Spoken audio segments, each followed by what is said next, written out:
महाराज जी, हाँ, आपका थोड़ा सा प्रश्न ऐसा है कि ये कह रहे हैं कि मुझे 15-15 नींद की गोली लेने की नशा की आदत पड़ गई है महाराज जी।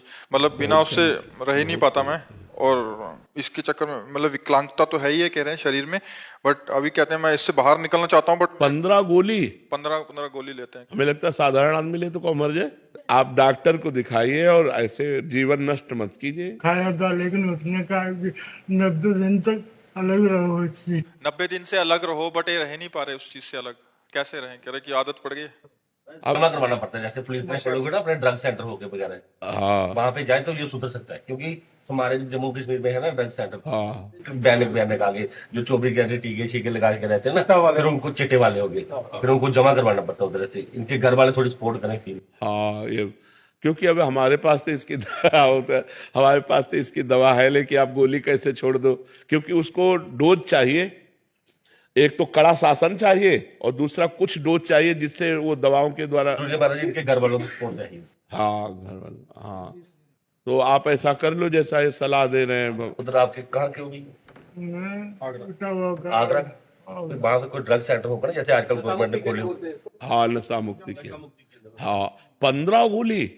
4-4 करके, 3-3 करके, 2-2 घंटे बाद।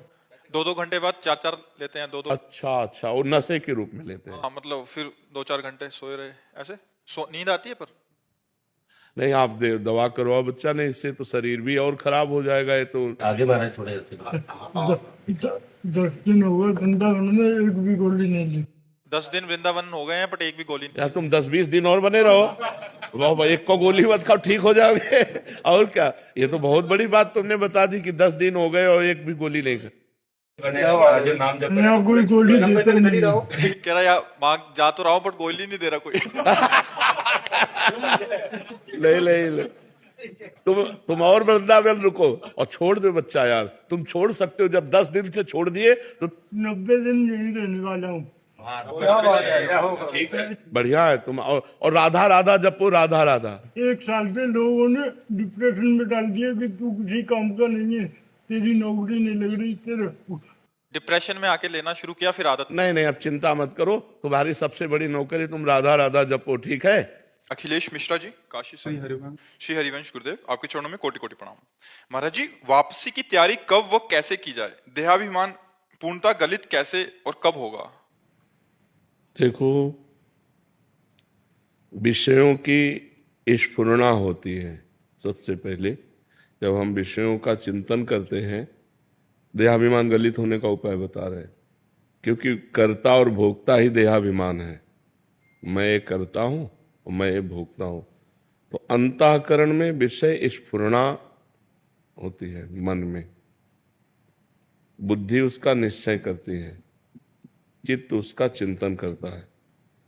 विषय स्फुरना में अगर हमारी थोड़ी भी प्रीति हुई तो संकल्प बन जाता है। संकल्प में प्रीति होने से वो कामना बन जाती है और कामना से क्रिया होती है। क्रिया में सुख भोगने की लालसा होती है। तो कर्ता और भोक्ता भाव देहाभिमान है। हम ऐसा भजन करें कि स्फुरना कोई नष्ट कर दे। स्फुरना संकल्प न बनने पावे, संकल्प कामना न बनने पावे, कामना क्रिया में न उतारने पावे। जितने भी भोग सुख हैं वो सब क्षणिक हैं, सब नाशवान हैं। शरीर निर्वाह के लिए मैं शरीर नहीं हूँ। शरीर निर्वाह के लिए हम केवल विषय सेवन करें, और शरीर का जो धारण करने का लक्ष्य है वो भगवत प्राप्ति है। इसलिए एक क्षण भी नाम का अंतराय न रह जाए। हर क्षण नाम चलता रहे, जिससे स्फुरना ही न बने, संकल्प ही न बने, कामना ही न बने, क्रिया ही न बने। तो हमारी सुख भोगने की लालसा और कर्ता भाव, मैं ये करता हूं, मैं ये क्रिया की और उससे ये सुख भोगा, ये दोनों भाव जितने क्षीण होते जाएंगे उतना अभिमान गलित होता जाएगा। निरंतर नाम, खूब डट के भजन और आहार उतना ही जितने से हमारी शरीर प्रक्रिया चल जाए। आहार का साधना में बहुत बड़ा रोल है।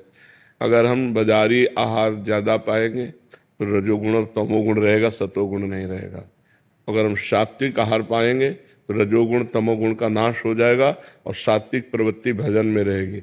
और जितना भजन में सात्विक प्रवृत्ति रहेगी उतने देहाभिमान गलित होता जाएगा। असत आचरणों से देहाभिमान पुष्ट होता है, सद आचरणों से देहाभिमान गलित होता है। जितना मन मलिन होता है उतना देहाभिमान पुष्ट होता है, जितना मन निर्मल होता है उतना देहाभिमान गलित होता है। जितना संसारी पुरुषों का संग करते हैं देहाभिमान पुष्ट होता है, जितना संत पुरुषों का संग करते हैं देहाभिमान गलित होता है। ये हमें सावधानियां रखनी है और हमें ऐसे चलना है। नाम एक तार चलाना है, स्फुरना ही ना होने पावे मन में विषय की, कामना की, क्रिया की स्फुरना ही ना होने पावे। और क्रिया करना ही है हमको। जैसे आप ऑफिसर हो तो अपने डिपार्टमेंट में आपको कार्य करना है, तो सब में भगवत स्वरूप देखते हुए अपने कर्तव्य के अनुसार व्यवहार करते हुए बिल्कुल निरपेक्ष रहते हुए, करते हुए भी नहीं कर रहे हैं, नहीं करते हुए भी कर रहे हैं। इस स्थिति में जब तक हम नहीं आएंगे तब तक देहाभिमान गलित नहीं होगा। नाम खूब जप करो, पवित्र आहार अल्पाहार करो और इतना भजन करो कि स्फुरना ही किसी कामना की न होने पावे। और अपने कर्तव्य का ज्ञान रखो कि हमारा जो पद है उसके अनुसार हमें समाज में क्या व्यवहार करना है, उसमें अपराध न बनने पावे। तो इसी से भगवत कृपा से देहाभिमान गलित होकर यंत्रवत क्रियाएं हो रही, कर्ता आप नहीं है। जैसे इनके शरीर की क्रियाएं हो रही, आप कर्ता अपने को नहीं मानते, ऐसे इस शरीर की क्रियाएं हो रही तो आप अपने को कर्ता नहीं मानते। जैसे इनके पाप पुण्य के आप अधिकारी नहीं है, ऐसे जो अकर्ता पुरुष है, जो समदर्शी पुरुष है, वो अपने शरीर के पाप पुण्य का अधिकारी नहीं होता, वो मुक्त हो जाता है। जिसका देहाभिमान गलित हो गया उसके द्वारा पूरे संसार की हत्या हो जाए तो पाप नहीं लगेगा, पूरे संसार का भंडारा हो जाए तो कोई पुण्य नहीं लगेगा। देहाभिमान रहित महापुरुष के द्वारा जो सत्क्रिया होती है वो यंत्रवत भगवान के द्वारा होती है, वो भगवत स्वरूप हो जाता है जिसका देहाभिमान गलित हो जाता है। तो उसके लिए प्रक्रिया ये कि खूब नाम जप करो और सावधानी ये रहे कि विषय स्फुरना न होने पावे। स्फुरना हो जाए तो संकल्प ना बनने पावे, संकल्प बन जाए तो क्रिया न बनने पावे, और क्रिया हो तो सावधान हो जाए। अब वो फंसा लेगी क्रिया, क्रिया में उतर गया तो फिर कर्ता भाव उसे फंसा लेगा, और जहाँ कर्ता भाव है तो भोक्ता भाव अपने आप उसे भोगना पड़ेगा। अवश्य में वो भोक्तव्यम कृतम कर्म शुभाशुभम, शुभ अशुभ कर्म का कर्ता फल को जरूर भोगेगा, उसका सुख दुख फल भोगेगा। अहंकार विमूढ़ आत्मा, मूढ़ता में अहंकार होता है, ज्ञान में अहंकार नहीं होता है। तो ये ज्ञान रखो, हर समय सावधान रहो, खूब नाम जप, बस खास बात नाम जप है। जितना नाम जप करोगे उतने ज्ञान विज्ञान प्रकट होता चला जाएगा, अहंकार